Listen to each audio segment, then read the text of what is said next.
we started a startup accelerator recently with the goal of getting more founders into deep tech, and with the focus on like developing countries. So currently starting in like Southeast Asia.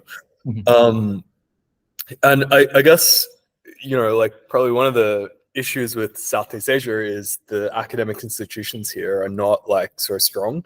I don't even know if like most undergraduates would go and read like scientific journals and stuff.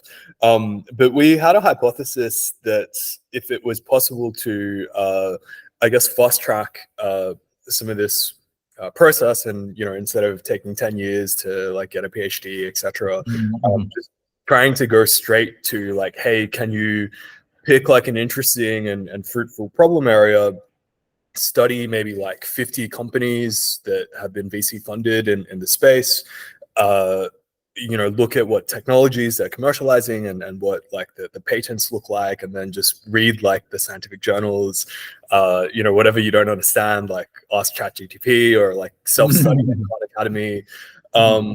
And yeah, if it was possible to do that, but I guess we reached out to yourself because we'd love to like hear about like your journey on how you guys started Pow.bio and what that looked like, from like deciding on the problem to work on, like deciding on fermentation as a problem to work on, and then how like you guys like research potential solutions and came to like focusing on like continuous fermentation, as well as the whole journey to like what milestones were needed to raise like various funding rounds, and how did you guys talk to users and assess the business case, etc. Yeah, definitely. I'm more than happy to share about my personal experience, kind of how we started this startup journey. It is kind of an unequal to one experience. It's like in the end of the day, I'm not investor, right? So I can only talk about our kind of a biased perspective.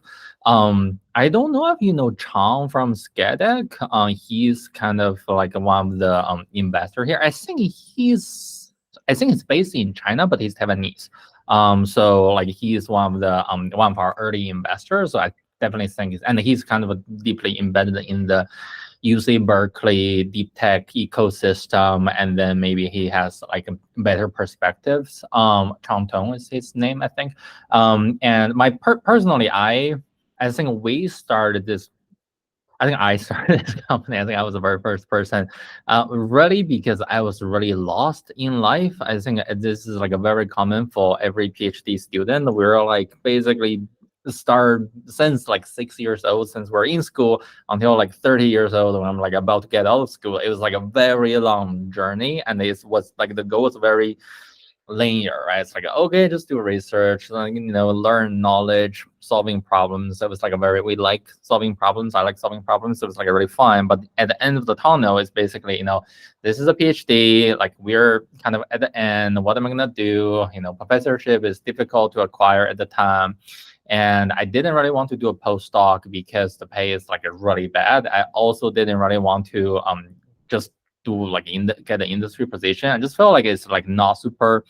It's just like not as exciting. It's like the life feels like pretty dull if I just like go working in industry. I just don't see myself having a 9-to-5 kind of job. It really doesn't matter how much the pay is, the salary is. It's just very difficult for me to see myself having a predictable life, just like a work under like a big corporation. So because of that, I had obviously I was going through like a life crisis. So like, what am I gonna do with my life? This is like so crazy. It's like it's not like, oh, I can do the next, like there's no clear next stage. And then I spoke with my professor at the time. He was like, oh, you should, it's common. Everybody go through this phase, especially as a PhD student. You really like everybody joining a PhD program want to change the world, and in the end of the day, it's like, oh, I guess, haha, we did some research, published a couple of papers. That's the end. So he basically was like, oh, you should your research is very applied, and maybe you should consider doing a startup. And then I think I might be the first.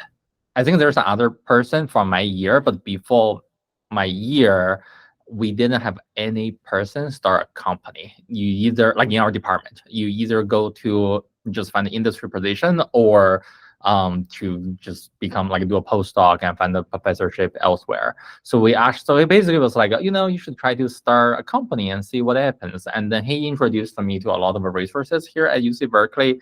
The ecosystem is very established here. I believe UC Berkeley is like the #1. If you just look at founders, kind of like they pump out the most founders every year. So the ecosystem is very established around here. We have like SCADEC, which is like the UC Berkeley kind of accelerator.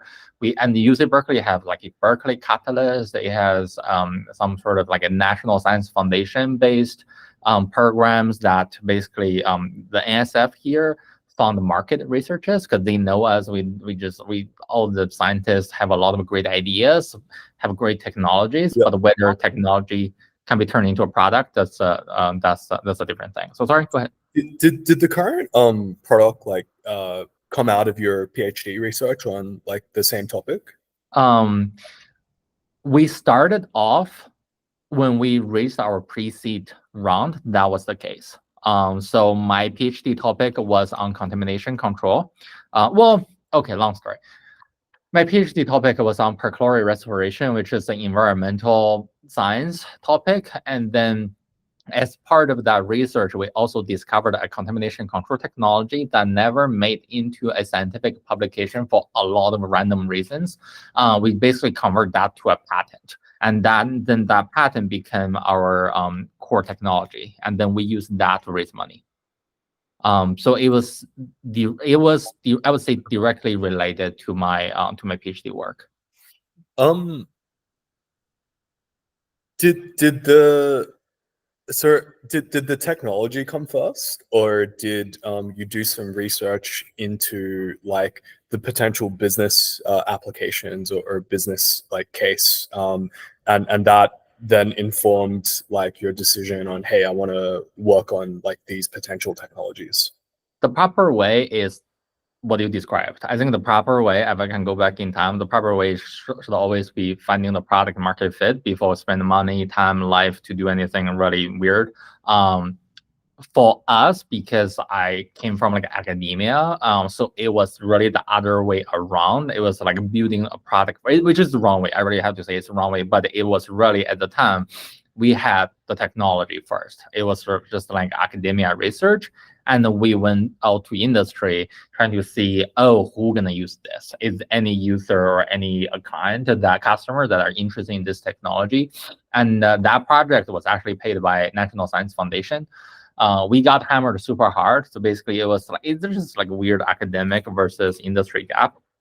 We got hammered pretty hard. They were like, contamination, yeah, interesting, but it's kind of not a huge problem. But if you can get this continuous fermentation thing to work, that would be really nice. So that's kind of how we pivoted into continuous but the continuous fermentation is also plagued by the problem of contamination. So it's not like these are two like separate problems. It's not like I was aiming to sell something and then they were like, you do this, B, and then it's really nice. They were like connected. It was like kind of offspring of my original project. So I would say it was a informed pivot, but it wasn't like kind of started from like middle of nowhere, if that makes sense. Sorry. Yeah. So it was like the National Science Foundation, like guys that gave the grant. That was just like, hey, you guys should work on this and get this to work? Or were there other factors that informed that pivot? It was mostly due to that experience from National Science Foundation, but it wasn't a short experience. It wasn't like we took a day and then it's done. It was like, I forgot this 1 month or 3 months experience. We had to go talk to 100 different potential clients. And then kind of gather their feedback. It started as like, is contamination a problem? They were like, nah, not really. And then kind of like, what is the problem? What is the biggest pain? And they were like, if we can production economy or like speed to data, speed to revenue, things like that. And then that kind of led us on the path of continuous fermentation. But initially it was really just contamination control, stuff like that. And then that program also paired us with, because it happens all the time, like especially I think in the US in academia, a lot of professors, they work on very metaphysical problems that it's too fundamental and very difficult to translate. And because of that, NSF saw a lot of that and knew that technology does not equal to product. And for these academic founders, they try to kind of early on get them to get a sense whether our technology can be translated to product, or if not, where to pivot. I think that was like how we ended up. How did you set up the conversations with industry folks to interview them about like the problems that they have? It was I was cold emailing people, I was cold calling people. It was like a pretty aggressive outreach. Like people yell at me. Also, they were like, "Who are you? Like, why are you calling me? I don't want to talk to you." And that definitely happened. So it's just cold email connection. Obviously, we have friends knows friends, and then at the end of every interview, we also ask people to, hey, could you introduce us to 3 other people that you know? It's kind of this not Pansy scheme, but kind of like similar idea. Yeah. And kind of yeah. What messaging would you use with these folks when you like cold called or cold emailed? I was a student, so it's easier at the time. It was basically, hey, I'm a student doing market research, which is the truth at the time. Yeah, like, and then I had like a Berkeley.edu email that also opens many doors, I think. Yep. That makes sense. Yeah. And so that like industry research, was that spurred by like, in order to qualify for like the National Science Foundation grants, you had to like do this like customer research, or was it more like you want to start a company and you just want to be like, okay, what's the most impactful problem to solve?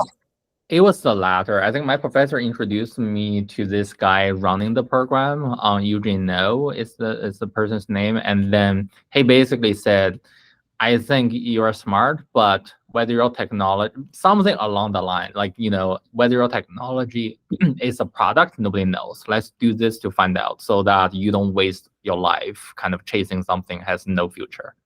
Yeah.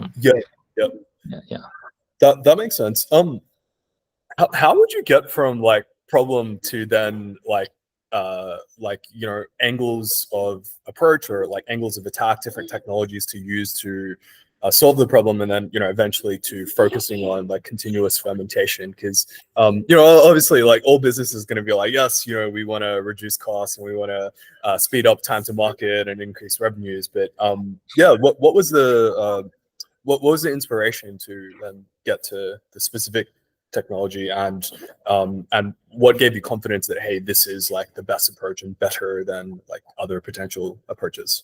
Yes, I think the methodology we use is basically interview clients, but don't tell them what you are working on, so that don't contaminate the information. Basically, kind of get the sense of like, what's your day to day? What is your biggest pain point? Basically, it's really around their pain point, because pain point usually means opportunity, right?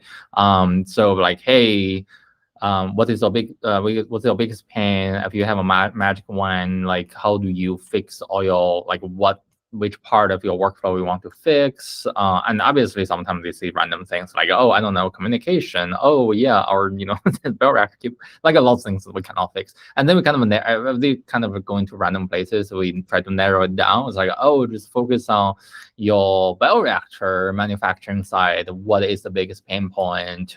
Is it analytic? Is it kind of fermentation? Is it kind of like a purification? Like, what are the potential needs there are, and kind of narrowing down and down, just try to get a sense of where is your pain, and then whether the pain is something we could address, and also get the degree of the pain as well. Whether it's, I think the term people use here is like mosquito bite, dog bite, and shark bite. We usually only focus on shark bite problem, and then also get the sense of what are nice to have. So nice to have, it just means people will never ever pay for that. Like nice to have is like we don't want to solve anything that is like fix anything that is nice to have, because nobody pay for nice to have. And then I think at the time, just so long ago, but it was, I think fundamentally, it was just like the limitation of batch fermentation. Everything is just repetitive. It's very, very serial. And then when we talk about increasing productivity, we also want to gauge like, hey, what is the threshold? Is it 5% improvement important? Is it 20%? Is it 50%? Like what kind of increase in productivity is needed? And then I think one thing keep coming back and back was the throughput of, it was a data throughput basically. Like the data throughput is very low for fed batch. At the time, I think string engineering already able to generate like thousands of data points a week, but in the fermentation lab, it was still like 1-2 data points a week, and then that was a huge opportunity for us. We thought. That makes sense. How would you so the customers and the the companies would have told you about, hey, okay, these are all the problems that we have with our fermentation process and the batch fermentation process that they're running. How would you get from that to exploring like, okay, what are all the potential solutions to this? And I want to focus on continual fermentation. Like, did the sort of like companies like suggest like potential like new processes to look at, or was it more like you like searching for solutions, and what did that like search process look like? Yeah, the company rarely shares solutions just because if they knew the solution usually is down, like they already did something. Or if it's, for example, if it's already like a shark pain problem, they're like, I'm so painful, and here's the solution. They usually already done something to address that solution. So we basically have to kind of, it's like they're kind of like observing people's problem and come up with solution to solve all their problems. So we have to basically identify, okay, so you have this problem with data throughput and productivity. How could we address this? And then sometimes continuous fermentation, I guess, sometimes people do recommend continuous fermentation, or just say, oh, continuous fermentation, yeah, but then continuous fermentation also have its own problem, right? It's like, oh, here are ABC, why continuous fermentation is impossible. Nobody can ever do it. And then you kind of listen to those and try to address those technical challenges as well. That makes sense. I guess yeah, we'd love to understand more about like then how would you find the solution if if the users, customers, etc. Wouldn't tell you about it. In terms of the process of finding that solution, was it like, I don't know, like studying what competitors are doing, or what like companies providing similar solutions are doing, or was it like reading research papers, or was it talking to other experts, or what like helped the most in, I guess, like inspiring like your own thinking? It's for us, I guess, is kind of the unique lens a little bit.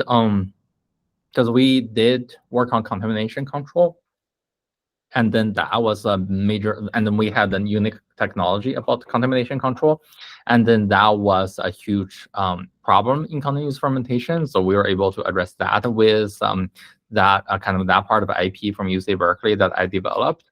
And then the second part was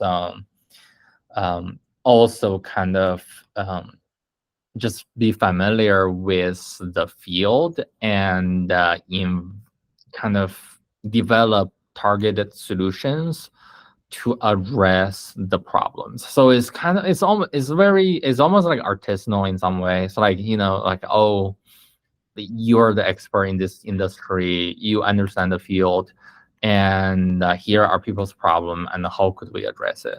And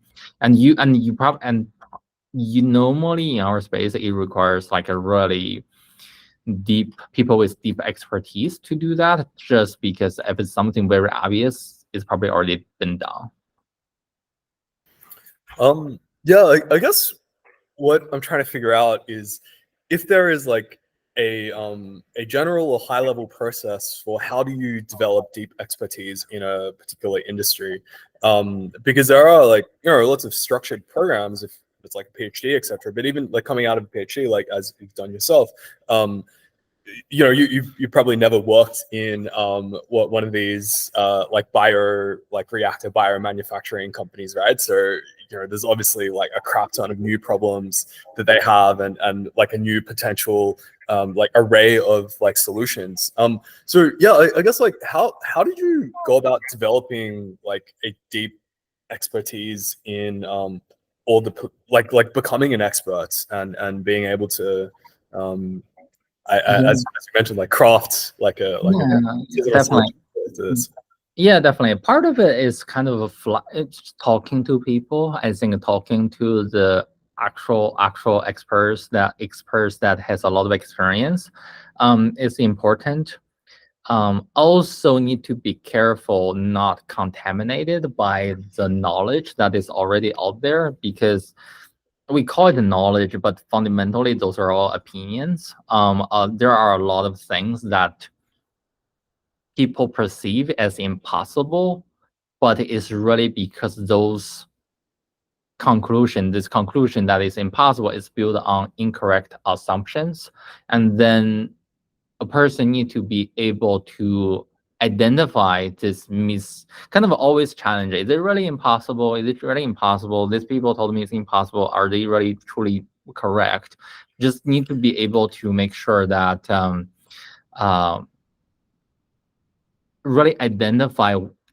Basically, what I'm trying to see is like true opportunity always look like it's impossible, because if it's possible, like someone probably already tried it and done it, right? And then to develop this ability, kind of really identify what is possible, what is impossible. I think having a decent, like a dense layer of fundamentals are important. And then the second part is interviewing people, and really also for me learning on the job, just because we basically started off as a CMO as well, so I have a lot understanding of fermentation theory.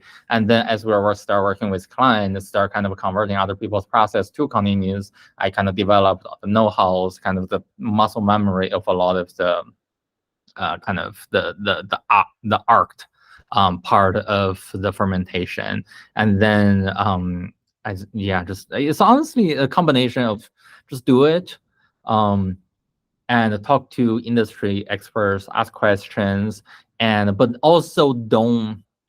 There's like a fine line. Like you want to talk to them, listen to their opinions, but be careful. Don't take all their information as fast, just because their feedbacks are opinions, not actual kind of universal truths. If that makes sense. I don't know if That makes sense. And in terms of these industry experts, would they the same like kind of like customers or companies that are commercializing this, or were there like a different set of like experts that you spoke to, maybe who, I don't know, researchers that were like researching new processes on this, or was it just the same people that you were interviewing and you were asking them about, hey, how would you solve this, or what are potential solutions? Yeah, it's all sort of people, I would say, potential clients, kind of decision makers. Because for us, like technology, you will have basically the users of the technology. For us, that's the fermentation operators and decision makers, such as usually like a VP or C-suite. In some biotech company, there are and I think for me that these two group of people were the focus at the time. Usually, I think even today, decision makers usually are like, oh, if you can get this thing to work, that's great, fantastic. And the operators are usually like, yeah, I don't know, this will make my life really difficult. I really don't like it. But then if we at the time we kind of mistaken users as decision maker, and then that was like a really bad mistake, just because basically all the users or like, no, we're not going to do this. This is too much. I don't like changing my current workflow. But then they are not decision makers. If you talk to decision makers, they're like, oh, yeah, that's a great idea. I'll do it. So it's just like kind of this misalignment of user versus decision maker was a major flaw, that error that we made early on. How do you build expertise in the core tech of like continuous fermentation? Because like you did the research on like contamination and stuff, but let's say, okay, expertise in like the contamination stuff, and then to really like understand the sort of current state of continuous fermentation, where to push it forward. I mean, was it just reading like journal articles, or like how did that process look like to kind of level up? I think journal articles almost never useful. It's always useful to some degree, but never really truly useful just because academic researchers half the time cannot be reproduced anyway. I think I learned the most from actually doing experiment myself, just because I actually ran all my contamination work back in the day was on continuous fermentation. Like I was developing a contamination control for continuous fermentation. And then we tried to sell the contamination control part, nobody wanted. And then it turned out that the continuous fermentation part was really interesting.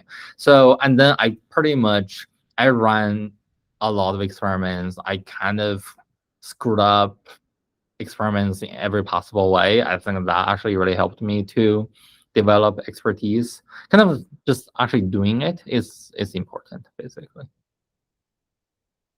And to get to the point where you could like do it, is it sort of like, okay, let's read the academic landscape to come up with a bunch of hypotheses and then think up stuff yourself and then like start experiments, and then I guess you'll have tons of things that will go wrong and you'll come up with like new hypotheses, and in terms of just like seeding the sort of like seeding your imagination with like different things to try, or I think for me at the time, it was a very clear goal. We basically said that we want to produce this molecule in continuous fermentation, and let's do it. And then we just keep setting up new experiments, new tanks, screwing, and along the way, there's a lot of screwed up experiments in all sort of exotic fashion. Yeah. that makes sense. And so that was part of your PhD that you did that. Right. Yeah.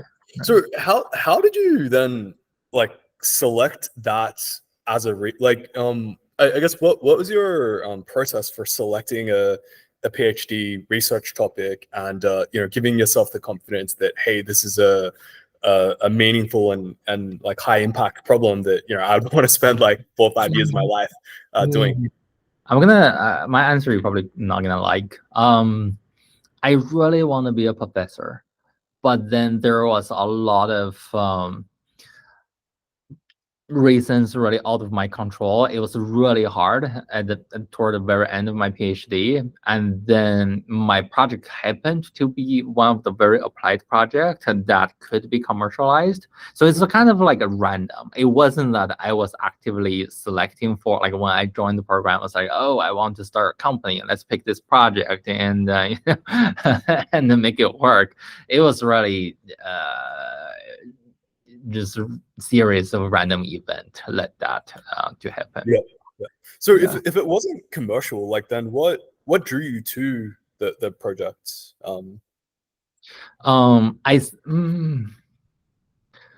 Well, it's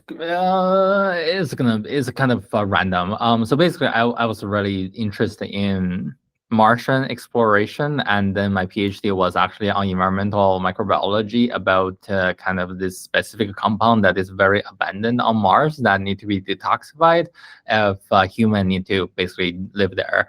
And then as part of the research, we found this enzyme that can be used for contamination control. And then it's basically a side project. It wasn't even my main project. And then we kind of chased after that. And toward the end, they were like, this thing actually is pretty applied. It's useful. It wasn't like all the fun. Part of my research was on electron flow in bacteria, like basically how electron flows in bacteria. And that thing was like 100% like basic science and 0 use cases. And then this side project can be used for contamination control. And then I was like, okay, maybe we can try to commercialize this. And that's what led to the company, actually. That's awesome. I'd love to see the day when you become a billionaire and you could say, hey, I started like with my interest in Martian exploration, and then as a side project I made $1 billion, and maybe you can go full circle and then actually go explore Mars. So I know, that's my next company, space travel. Yeah. Sweet. One last question. I know we're up for the time, so I want to be respectful of your time. What did the milestones look like to raise venture funding in terms of like seed, Series A, etc., and what progress did you have to show to get those funding rounds? Yeah, I think different company in different area are all different. I recall we did our pre-seed. Pre-seed is all about story, the team, kind of the vision, the potential of the market, and if we have any demonstration of that. And the investor are really looking for us to hoping that we could either significantly reduce technical risk or market risk. Because we are a deep tech company, usually at early stage, it's very difficult to de-risk the technical risk. So the further we could de-risk the market risk, that would be better, right? So basically, if you have you identify something like a very clear, I think a good example would be some sort of probe. Like everybody in biotech industry is like very looking for some sort of a real-time analysis with some like probe that you can just insert into bioreactor. That's a huge market. I don't know if that's a huge market, but it's a huge problem that everybody's facing. Whether people are gonna pay a lot of money, I don't know. But it's like so like major problem. Everybody needs probe. There's no good analytical device. I think that is a major pain. And then even to me, I think if the technology may not be mature at the time, but the market is real. Like you talk to any biologist and they'll say, oh, I need a better like PAT process analytical technology. I think that's one example. And then for Series A, it was almost like every company is different. For us, we actually had a decent revenue. So revenue was a major target.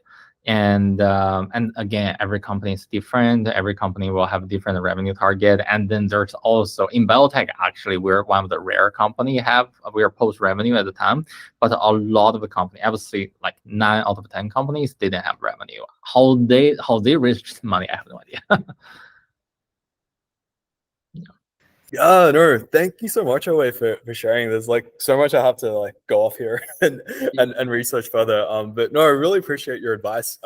If there's anything at all that I could ever help with, I don't know if you guys are ever like raising like a new round. I'm an LP in a bunch of funds, so if I can help with intros or anything else at all. There is like quite a big like buyer scene in Singapore, you know, with like A-Star and the research institutes here. That I know a couple of the sort of like life science investors, like one of the guys that invested in Ginkgo Bioworks, like Singapore fund, but they invest in these companies. But no, like thank you so much for your advice. I really, really appreciate it. And yeah, if it's okay with you, we might like share some of like the insights with our batch. They're all like kind of undergrads right now. So. Yeah, that's amazing. Yeah, please keep in touch. Hopefully bump you into conference, something like into the future, I'm sure. Yeah, no, I appreciate it, mate. Thank you so much. Thank you so much. Yeah, bye. Meeting you both. Bye.